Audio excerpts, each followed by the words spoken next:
So in this video, we're going to talk about another MTSS strategy that I like to use with my students, and this one is called the one message exchange, right? So the way it works is that some students struggle to when you give a multi-part instruction, or when they have an assignment that's really big and has several questions, multiple parts, right? So let's say you give a lab and or a gizmo. I'll use a gizmo as an example. By the time they're done with the gizmo, they've answered like 40 questions, right? It goes step by step and it guides them through it, but there's a lot that they need to do. And when some students see all of that, they get overwhelmed and they shut down. So ideally, what you almost wanted to do is to be able to feed them one question at a time, so they don't see everything they needed to do and they focus on what's in front of them.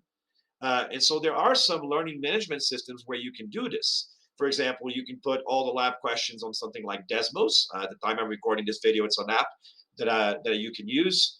And if you do that, you can actually allow the student to see only one question at a time. And then when he finishes that question, the next question shows up. When he finishes that question, the next question shows up. And you can also monitor if students are making progress along the lines. Nearpod lets you do this as well. And so it does take time, though, right, to build those tools. And so sometimes it can be a lot on the teachers to set that up. So over a long period of time, I want in my career to transition all my work in some sort of learning management system that allows me to do that, so that the kid doesn't feel overwhelmed. They know what's in front of them and they worry about just that thing. And then if it's something like Desmos, where you can monitor that they're doing it and where they are, you can literally check in with them to see what they're doing, right? And how they did on each part. And that's great. And that's the ideal scenario. And that's why I like so much using something like Desmos or Nearpod, because you can literally see as the kids progress each step of the way where they are, and if they're caught up or stuck on something, if they stood there for a very long time. And Desmos or Nearpod will even tell you, right? They will flag a student if they've been on that screen for a very long time. So I encourage you to use a system like that. But if you don't have the ability to transfer what you're already doing into these systems, because you don't have the time to rebuild all your work that way, what you can do is do this that's in this video, right? So I call this a one message exchange. So if you do this online, it's great. And if you're not doing it online, but the kids have Chromebooks, you can do this using a computer. It's the easiest way to do this. Back in the day when I didn't have Chromebooks or I wasn't working online, what I used to do in person is do this through Post-its, or just like walk around and literally check in on the students. But I will have the student either put a Post-it in front of them when they're ready, or even just raise a flag when they're ready, and then I will go check in with them. And what I mean by when I'm ready is that I am done with the previous task that I was given, and I am ready for you to see what I did, and then tell me what to do next. And again, if you're doing this on Nearpod or something like Desmos, you can see the student progress, so you know that they're there. So those flags are automatically showing up. Now, the other way to do this, if you're doing this with a computer or you are online, is you can have them message you and tell them that they're ready, or even better, tell them to message you what they just did.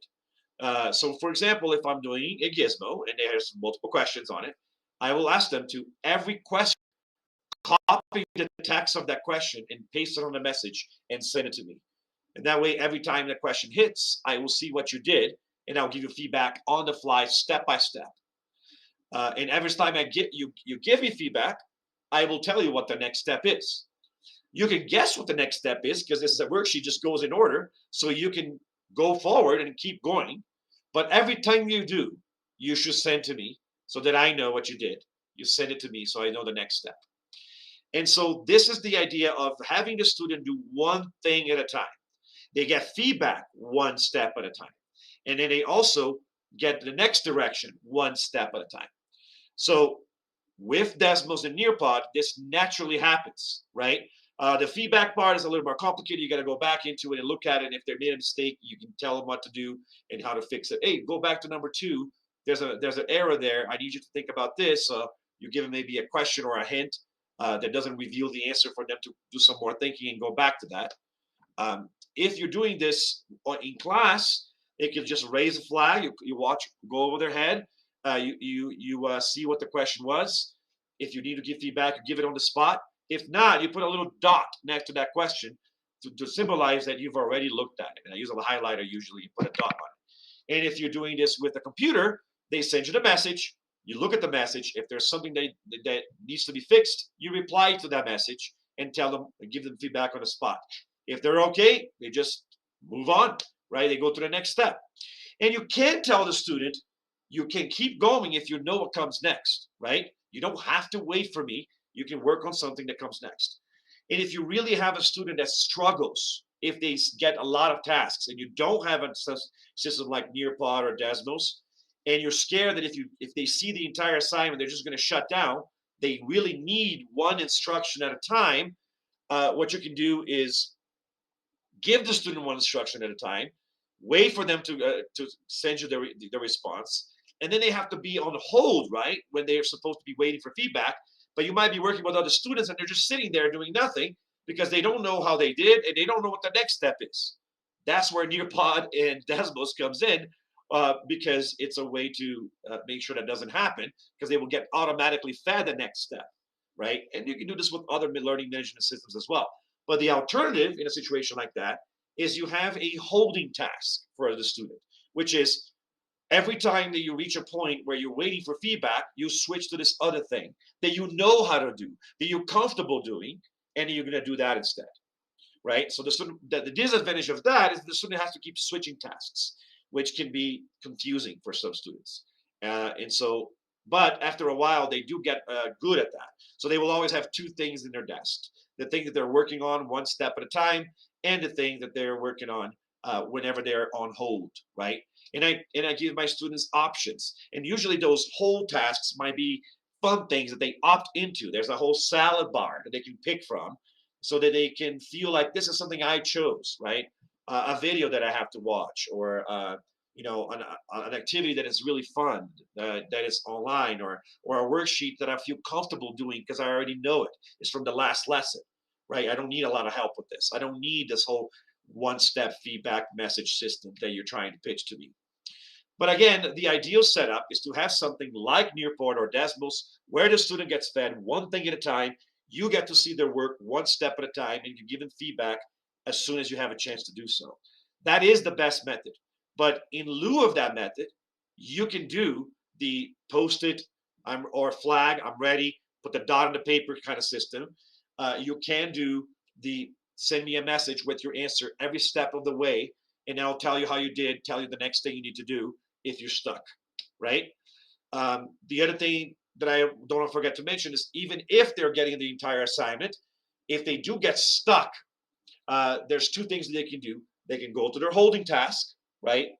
Or they can try to skip the next question and see if they can do the question after that, and keep going like that every time they get stuck. Now, some students will really, really struggle if you give them a multi-part assignment. They will really shut down. So that's why using a learning management system that feeds them one question at a time is the best. But you can also work with the students to build their resilience, because in life, they might not necessarily get that, right? It is going to flood them. So they have to learn to deal with the flooding. So I do a lot of coaching with my students and tell them, like, you can just pretend there's nothing left, right? So if you're working on the computer, scroll so that you just see the next question. Not so you don't see all the questions. Just scroll to see one question at a time, right? Scroll down just enough so you see the next thing that you need to do. And this is the same thing of me feeding you one question at a time. You don't need to look at how big it is. Just look at one thing, the next thing that you need to do, right? Uh, or you can tell them, like, if you're doing this on paper, cover the rest of the work. Just get another piece of paper and cover it. Just one thing, one step at a time, and it's going to be okay. Where it gets more challenging is when you have to chunk for a bigger thing that isn't like a worksheet with lots of questions. So it could be something like an essay that they have to write. And they may have to do several things in the step of doing that essay, right? They might have to first decide do some research on what their position is, right? And then or research it online some what other people have said about it, so they can help them think about the topic. And even that could be might need to be broken down to smaller tasks, like something like the first one might be, what keyword might you want to search on Google in order to do this? They give you the keywords like, okay, that's a good one. Search for that, see what happens. All right. Now show me which websites you pick to look at. Okay, great. These are good. Now open the first one and read through it, right? Okay, this first one is 5 paragraphs. I want you to read just the first paragraph and tell me what it says. Okay, now the second paragraph, right? So how much chunking you need to do depends on the student. Some of them you might just be like, do some research first. And when you're done, let me know. And they can handle that. Others, you have to break down the research in pieces. When they actually writing the essay, you might want to start with like, okay, I just want you to write a hook, right? This is what gets the reader interested in what this is going to be about. Or maybe you leave the hook for later and say, let's just start with your thesis. What is your position? What are you going to try to actually argue or teach somebody else, right? What is this about? If you're doing an argument and you're just writing the argument paragraph, you might say, okay, I just want you to tell me what your first piece of evidence is. Okay, great. Now tell me why that counts as evidence. Okay, great, right? So you give me your evidence, you give me your reasoning, right? This is exactly what chunking looks like, right? Going one step at a time. It is the same as doing the worksheet, except you gave the whole assignment. This is what you got to do. You got to write this paper. But now the first thing I want you to do is this. Write it down and post it in front of you. Oh, or send me a message with that instruction. Okay, great. Once you do with that, send me that. Send me that step. Show me that step. Raise your flag and tell me that you're ready. Okay, now move on to the next step, right? And so you can still do that one step at a time. And of course, if you the other way to make that essay look like a worksheet is give them like some kind of scaffold, right? Like a note catcher that guides them through this process step by step. You could turn the essay into a worksheet. And when they fill out the entire worksheet, they basically made their essay, and they just have to copy and paste out of the worksheet into the actual body to make a whole thing. So you can do that as well. But the idea of chunking, right, the assignment with this like one message exchange is the secret that helps these students that can't handle a multi-step instructions. And I will also tell you that before I close up the video, that you can also do this outside of class, right? Through an email exchange, where the student says, okay, when you go do homework, I want you to do one thing. When you're done with that thing, email me, just like you would in class. Show me on the post-it, or you would raise your flag and show me on your paper, or you send me an email with that one step that you just finished. If you do it that way, the student will have a way to feel like they don't have to do too much.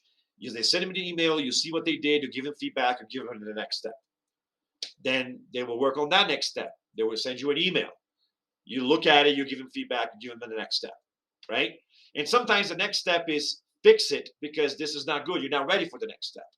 But you can do that through email too. And that way the student can work with you even outside of class time, if possible. Of course, limited to the amount of time you have as a teacher to talk to them outside of class time, but one chunk at a time.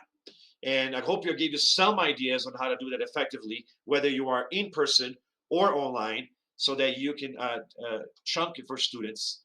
And if you are a student watching this video, okay, this is what I want you to do with me. I want you to literally do one step at a time. Everything that you do, you send it to me, or you raise the flag, or you tag me in a comment, or you email me, or you message me. So if it's during class, do one task, one question, one part of what you're supposed to do. Send me that. I reply to you and let you know if you did a good job, if you need to go back and fix it, or if it's okay to move on. If you know how to move on to the next step, you move on to the next step. But you send me a message every step. And if it's outside of class, you can either tag me in a comment if you're working on a doc, which automatically comes to my email, or you can email me that step. But let's do this one step at a time. I think you'll be more successful if you did it like that. Remember, you don't have to wait for me at that step.